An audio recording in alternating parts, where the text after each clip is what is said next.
24 जनवरी 2023 एक American company ने एक रिपोर्ट पब्लिश की 106 पेजेस की, और उस रिपोर्ट ने एक ही रात में इंडिया के सबसे अमीर आदमी की कंपनी का 4 लाख करोड़ डुबा दिया। 3 दिन बाद वो नंबर 10 लाख करोड़ के पार था और रिटेल इन्वेस्टर की सेविंग्स तो खाक हो गई। और ये सब हुआ बिना किसी फ्रॉड के प्रूफ के, सिर्फ वर्ड से। तो आज हम समझेंगे एग्जैक्टली क्या हुआ था टाइमलाइन के साथ, और सबसे ज़रूरी इसमें इन्वेस्टर्स के लिए क्या लेसन मिला। तो सबसे पहले समझते हैं हिंडनबर्ग रिपोर्ट क्या था। हिंडनबर्ग रिसर्च एक अमेरिकन शॉर्ट सेलिंग फर्म है। इनका काम क्या होता है? किसी कंपनी का कमियों को ढूंढो, पब्लिक रिपोर्ट बनाओ, उसे पब्लिश करो और उसके शेयर शॉर्ट करो। मतलब पहले बैट लगाओ कि स्टॉक गिरेगी और फिर खुद वो रीज़न क्रिएट करो जिससे स्टॉक गिरे। और ये सब यूएसए में लीगल है।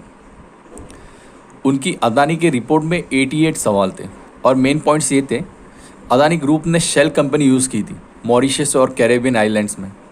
इन कंपनीज ने ग्रुप के शेयर खरीदे, आर्टिफिशियली प्राइस को ऊपर करा, और अदानी ग्रुप की कंपनीज में डेब्ट बहुत ज़्यादा है असल कैश फ्लो कंपैरिजन में, और फैमिली मेम्बर्स के नाम पे रिलेटेड पार्टी ट्रांजैक्शंस है।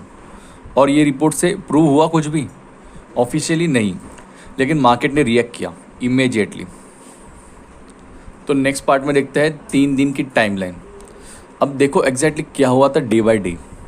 डे 1 25 जनवरी रिपोर्ट आते ही अदानी एंटरप्राइज 3% नीचे गिरा और इंस्टीट्यूशन ने सेलिंग शुरू की।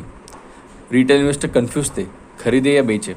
डे 2 26 जनवरी रिपब्लिक डे, मार्केट्स उस दिन बंद थे, लेकिन सोशल मीडिया पे इतना रिपोर्ट वायरल हो गई कि हर कोई पढ़ रहा था। फियर बिल्ड हो रही थी ओवरनाइट, सब के सब डरे हुए थे। डे 3 27 जनवरी मार्केट खुला और अदानी के स्टॉक्स में जैसे फ्लड आ गया। अदानी एंटरप्राइजेज 3400 से 2700, अदानी टोटल गैस एक ही दिन में 20% नीचे, अदानी ट्रांसमिशन 20% नीचे, 60 लिस्टेड कंपनीज सब एक साथ गिर रहे थे। एफपीओ भी उसी वीक था 20,000 करोड़ का। इमेजिन करो टाइमिंग क्या था एफपीओ का।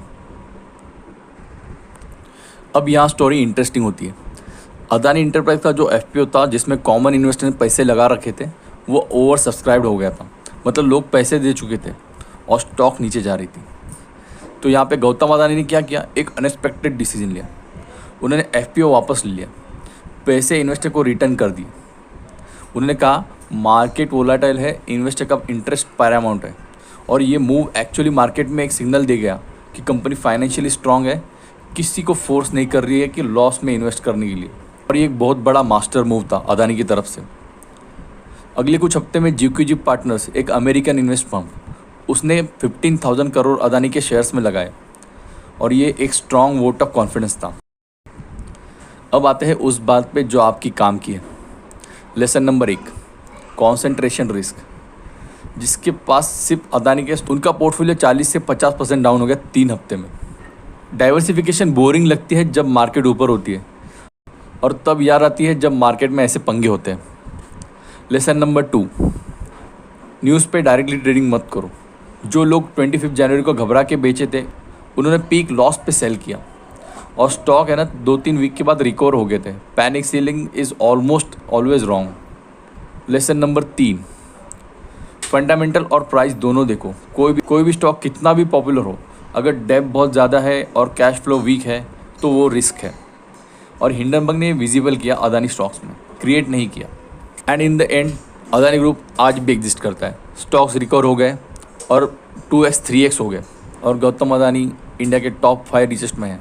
लेकिन उस 3 दिन में लाखों रिटेल इन्वेस्टर्स ने अपनी सेविंग्स का बड़ा हिस्सा गंवाया, सिर्फ इसीलिए कि उन्हें यह समझा नहीं था कि कॉन्सेंट्रेटेड बेट क्या होती है। अगर आप स्विंग ट्रेडिंग सीख रहे हैं या स्टॉक मार्केट को समझना चाहते हैं, मेरे चैनल पे मैं हर हफ्ते एनालिस्ट वीडियो करता हूँ चार्ट्स के साथ। तो सब्सक्राइब करो, लाइक करो और शेयर करो।